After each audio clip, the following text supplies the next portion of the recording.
देने में बहुत तकलीफ होने लगा था। तो पिता से चाहत किए कि पिता, तो पापा थोड़े मतलब सोचा कि संसारिक में कि अभी भी है अटके हुए, तो पापा को बोले थे कि पिता आप तो चाहते ये तो कर नहीं पाएंगे और करेंगे भी नहीं।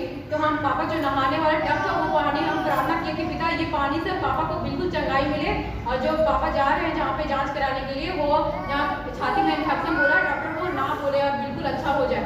तो हम पानी पकड़ के प्रार्थना की, और जब वहाँ पे इलाज कराने गए तो बोले कि कुछ भी नहीं है, छाती में कोई इन्फेक्शन नहीं है, बिल्कुल आपका ठीक हो जा चुका है, बस बिल्कुल दवाई से ठीक हो जाएगा। तो पिता का वहीं पे हम धन्यवाद की, पर हम गवाही नहीं दे पाए थे, तो यहाँ पे गवाही दे रहे हैं। और भी बहुत सारा प्रॉब्लम आया पापा को, जिसकी वजह से बहुत तकलीफ होता था, और क्योंकि किडनी का जिसका खराब होता है बहुत ज़्यादा वो होता ना, परेशानी से जूझता रहता है। और हम परमेश्वर से चाहत करते गए और हमारा पूरा भी हो गया। और जब हम संसारी में थे तो हमारे पापा का एक ड्रीम था कि वो बड़े गाड़ी लेंगे, 10 चक्का गाड़ी लेंगे। तो जो मेरे मायके में था, मेरे पापा थे, तो वो उनका सपना था कि हम 10 चक्का गाड़ी लेंगे, तो वो कभी पूरा संसारिक वाला में नहीं हो पाए। जब हम विश्वासी बेटा बेटी बने और अटल विश्वास रखे हम, तो पापा अपने मतलब लिए किस्ती पर जैसे भी दिए, परमेश्वर दिलाने वाले परमेश्वर है। और पापा मतलब कि गाड़ी निकाले, 10 चक्का गाड़ी निकाले, और भी बहुत सारे हमारे जीवन में भी काम हुआ।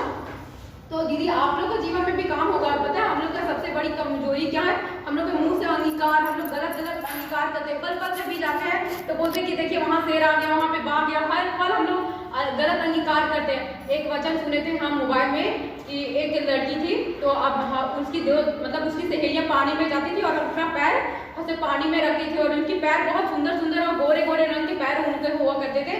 और जो लड़की थी उसकी पैर पूरे मोटे और भद्दे रंग के हुआ करते थे और बिल्कुल काले रंग के हुआ करते थे। तो वो बोलती थी कि मेरे पैर कितने मोटे हैं और कितने काले भद्दे रंग के हैं। तो अपने पैर को वो हमेशा कोसती रहती थी कि अब मेरे सहेलियों की पैर कितने गोरे रंग के हैं, कितने अच्छे हैं, सुंदर रंग के, और मेरे पैर कितने मोटे भद्दे हैं, हम मेरे पैर को ये देखना नहीं चाहती हूँ। बस इसी तरह हमेशा मुंह से गलत अंगीकार करती रही कि मैं कितनी काली हूँ, मैं कितनी भद्दी हूँ, मैं कितनी मोटी हूँ, और वो हमेशा गलत अंगीकार उसके जीवन में आ गया। उसके पैर में साइटिका नाम का बीमारी आ गया, और फिर जब वो बड़ी हुई तो उसके पैर में साइटिका नाम की बीमारी के, ना वो चल पाती थी ना फिर पाती थी, क्योंकि उसका वो कौन किया, परमेश्वर ने किया, उसका मुंह का अंगीकार किया। वो जब बेड़ पकड़ ली तो फिर एक आया, बस मतलब जिस प्रकार से भैया लोग हैं, मेन भैया लोग हैं, उसी प्रकार उसके घर में भी गया। और फिर उन लोग के मन में, जो बड़े बड़े भैया लोग हैं, उनके मन में विचार आया कि इसके हुआ क्या है, आखिर जो इनका बीमारी हुआ है तो कैसे हुआ है। तो उन लोग के मन में परमेश्वर दिमाग लगाया कि इसको आखिर जीवन में ऐसा हुआ क्यों, साइटिका नाम का बीमारी क्यों हुआ। तो फिर उन लोग के परमेश्वर मन में डाले, तो बोले कि तुम मुझसे कभी गलत अंगीकार की थी। तो वो बोली लड़की कि हाँ, हम जब ये सहेलियों से पास जाते थे तो पैर में पानी में पैर डाला करते थे नदियों में, तो बोलते थे कि मेरे पैर भी इतने मोटे भद्दे कलर के हैं, तो मेरे पैर ऐसा रहेगा ही नहीं, तो इसीलिए मेरा साइटिका नाम का बीमारी हुआ। तो इसीलिए आप दीदी आप कभी भी मुंह से गलत अंगीकार ना करो कि हम ऐसे हैं, काले हैं, भद्दे हैं, गोरे हैं, मेरे पास कपड़े नहीं है। आप गलत मुंह से अंगीकार से अपने कपड़े नहीं दिलाते हो। आप बोलो कि मेरे पास बहुत सारे कपड़े हैं, मेरे पास बहुत सारे व्यापार धन है, मेरा घर भी ऐसा हो। आप मुंह से गलत अंगीकार करते हो और अपने जो होता परमेश्वर के आशीष हो हम लोग खुद रोकते हैं। कहीं ना कहीं दुष्टैतान होता है, कहीं से ज्यादा हम लोग खुद रोकते हैं आशीष को। और हमारे जीवन में प्रार्थना प्रार्थना हम सबों का कवच है। जो हम लोग अगर प्रार्थना ना किए तो दुष्टैतान होता है और वो देखते रहता है कि प्रार्थना नहीं कर पा रही है, और फिर उस पर रूठ जाएंगे और पूरा दुष्टैतान अटैक कर देता है। तो हम लोग जीवन में प्रार्थना, विश्वास भी बहुत, वचन हम लोग वचन भी नहीं पढ़ेंगे तो भी दुष्टैतान अटैक करता है। और अंगीकार सबसे बड़ा बात है, अंगीकार।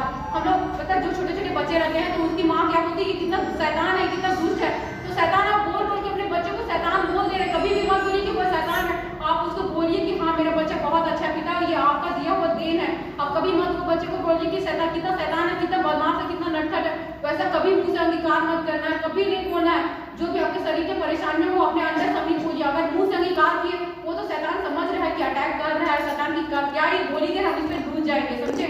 तो मुंह से कभी भी गलत अंगीकार मत कीजिए। मुंह का अंगीकार जो होता है आपको शुद्ध करता है, आपको पवित्र करता है। सबसे बड़ा हम लोग को कमजोरियां, बीमारियां यही है, अंगीकार।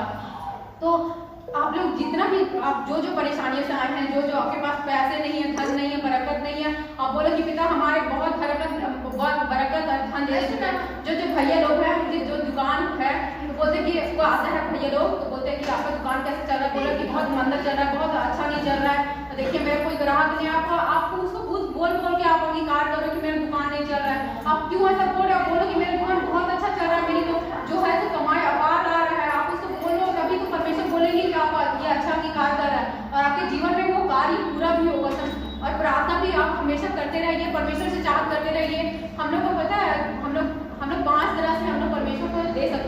एक पहला होता है कि हम लोग 10 मास हमारे जीवन में बहुत ज्यादा होता है।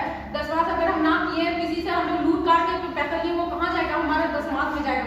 अगर हम लोग 10 मास नहीं करेंगे तो परमेश्वर देख देंगे। परमेश्वर तो राजाओं का राजा है, वो हमें देने वाला है, परमेश्वर हमसे लेने वाला नहीं है। हम लोग सोचते हैं ना कि हम लोग 10 मास जो पैसा दे रहे हैं वो भैया ले रहे हैं, पर ऐसा कुछ नहीं है।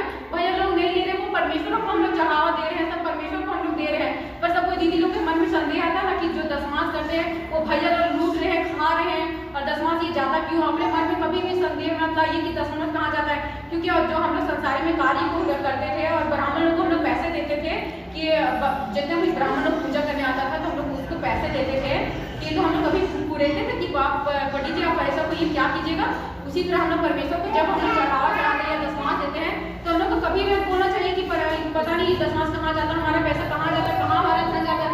कभी भी मन को कुरेदना नहीं चाहिए, क्योंकि हम लोग परमेश्वर को दे करके उसको कुरे दे तो परमेश्वर को कितना तकलीफ और कितना दुख हो रहा होगा। तो आप लोग सोचिए हमारे जीवन में जितना भी पता, अब जो औरत लोग होते, जो आप लोग दीदी लोग हैं, जितने भी दीदी लोग हैं, आप लोग को जो भी पति से पैसा मिलता होगा 10 रुपये, 100 रुपये, 50 रुपये, आप उससे 10 मास करो। क्योंकि ऐसा नहीं कि भैया लोग ही 10 मास करेंगे और अपने पैसे का 10 मास करेंगे। आप सब भी करो, आपके 10 रुपये जीवन में मिले, आप 10 रुपये मिले तो आप उसी से 1 रुपया रखो, 100 रुपये मिले तो उसी से 10 रुपये रखो। आप सबों को भी जीवन में 10 मास बहुत जरूरी है, क्योंकि भैया लोग का ही कमाई नहीं, आप लोग का भी कमाई बहुत जरूरी परमेश्वर के पास है। तो आप लोग भी 10 मास करो। और दूसरा 10 मास ये है कि जो हम लोग खेती बाड़ी में धान जाते हैं, जो भी हम लोग लगाते हैं, उसका भी आप लोग 10 मास करो। प्रथम 10 मास करो, जो भी हम लोग उसको बेचे, जो भी हम लोग सामान को बेचे, उसका 10 मास करो। अपने साग सब्जी का 10 मास करो, वो हो गया। और तीसरा 10 मास ये है कि हम लोग अपना शरीर को 10 मास करो। शरीर का 10 मास ये है कि हम लोग परमेश्वर को ज्यादा से ज्यादा प्रार्थना में ध्यान देना चाहिए। सुबह का भोर होने से पहले, सूर्य उगने से पहले हम लोग को परमेश्वर के पास प्रार्थना करना चाहिए। एक हो गया परमेश्वर को हम लोग शरीर का हो गया 10 मास, और एक और दूसरा हम लोग प्रार्थना करेंगे दोपहर के टाइम में। दोपहर के टाइम में हम लोग करेंगे जब आपको टाइम मिले दीदी, और जो भी आप लोग को भैया टाइम मिले तो दोपहर के टाइम में प्रार्थना करें। और हो गया रात के समय में, आप जितना से जितना समय दोगे परमेश्वर को बातें करने में, आप उससे जितना आपके जीवन में उतना जल्दी कार्य होगा, आपके जीवन में उतना जो भी आप उन्नति चाहोगे, आपके जीवन में फलवंत भी होगा। ऐसा नहीं कि परमेश्वर नहीं करेंगे, हम परमेश्वर सुनेंगे आपके जीवन में और देख भी रहे हैं। और ऐसे ही आप हमेशा सबको बेटा बेटी ऐसे ही बोलते हैं कि आप लोग जीवन में अंगीकार कीजिए, 10 मास कीजिए, परमेश्वर आपको देंगे, बड़े बड़े चीज़ों चमत्कार करेंगे। अभी सब बेटा बेटी इतने सारे खाली हैं, सब संसारिक में उधर लूझे अटके हुए हैं, क्योंकि पता अभी उन लोगों के जीवन में दो है अटके हुए कि परमेश्वर पता नहीं कार्य करेंगे कि नहीं करेंगे। संयम अपने रखते नहीं है, विनम्र रखते नहीं अपने मन में। अब परमेश्वर पर अटल विश्वास रखो, तभी आपके जीवन में कार्य हो सकता है, वरना नहीं हो सकता है। हम लोग 2 नाव जब पे चलते हैं ना, तभी हम लोग को जीवन में कार्य नहीं होता, परमेश्वर नहीं कर पाते हैं। हम लोग जब से संसारी के काम में छोड़े ना, तब से पिता हमारे मन में पता बहुत सारे विचार डाले थे।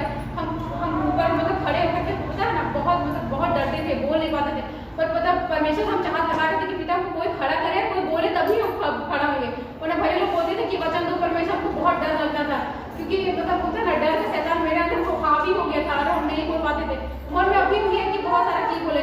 हम हमेशा जीवन में हम साइंस लेके पढ़े और बहुत सारा पढ़ाई में उन्नति भी किए, और हम जॉब भी पाए, 2 जॉब भी पाए, और हम जॉब भी छोड़े। ऐसा नहीं है, हम बहुत बोलने में लड़खड़ाते हैं और अभी भी लड़खड़ाते हैं। हम 11th-12th में बोलने में, स्टेज पे बोलने में बहुत डर लगता था, अभी भी डर लगता है, ऐसा भी नहीं। पर परमेश्वर खड़ा करेंगे और हमें बोलने को और भी तरक्की उन्नति देंगे, और हमारे जीवन में और भी बड़े बड़े कार्य करेंगे। हम जो भी 2 जॉब छोड़े, पिता हमें उससे भी और बड़ा जॉब दो, हम अपनी शरण में आए, आप हमें और उन्नति और तरक्की दो। आपके कार्य को हम पूरा करेंगे, परमेश्वर जैसे भी आप करेंगे वैसे ही कीजिएगा, आप करवाइएगा। और हमारे जो भी बोलने की शर्मिंदगी है पिता, आप हमारे मुँह से दूर करो पिता, जो भी है हमारे मुँह से। तो आज आपने भैया से खड़ा करिए कराएं, इसलिए हम तहे दिल से धन्यवाद करते हैं। और पिता आप लोग दीदी अनुग्रह करते हैं, पिता आप लोग से दीदी अनुग्रह करते हैं कि आप लोग कुछ भी गलत अंगीकार ना करो। और आप भी है सो भैया लोग के लिए प्रार्थना करो, जो लीडर भैया हैं, हम लोग कभी भी लीडर भैया के लिए प्रार्थना नहीं करते। अब हम लोग सब अपने अभिलाषाओं को पूरा करते हैं, पर ऐसा नहीं है दीदी, भैया लोग के लिए भी प्रार्थना कीजिए। भैया हम लोग के लिए रात रात भर जगे हुए रहते हैं, और हम लोग भैया के लिए कभी प्रार्थना नहीं करते। हम लोग जो भी लीडर दीदी है उन लोग के लिए प्रार्थना नहीं करते, ऐसा नहीं है, उन लोग के लिए भी जीवन में प्रार्थना करिए। वही हम लोग के लिए मांगते हैं कि क्या हम लोग फर्क नहीं होता कि हम लोग लीडर भैया के लिए हम लोग प्रार्थना करें और वो भी मांगे, और मेल मिलाप का भी रहे। अभी बहुत सारे ऐसा हो गया ना कि लीडर भैया लीडर दीदी में मेल भेदभाव हो रहा है, तो प्रार्थना में लगाइए कि पिता तो जो भी भेदभाव की दूरियां हैं उन लोग का भी मेल मिलाप का भी प्यार वाला बंधन जोड़िए पिता। और भी जितने जितने भी लीडर और लीडर दीदी और लीडर भैया हैं, उन लोग को भी तरक्की उन्नति दीजिए पिता। और जो ये हाथ है फिर उन लोग के हाथ दोगे ना, हाथ चंगाई का दे दे परमेश्वर। आप परमेश्वर से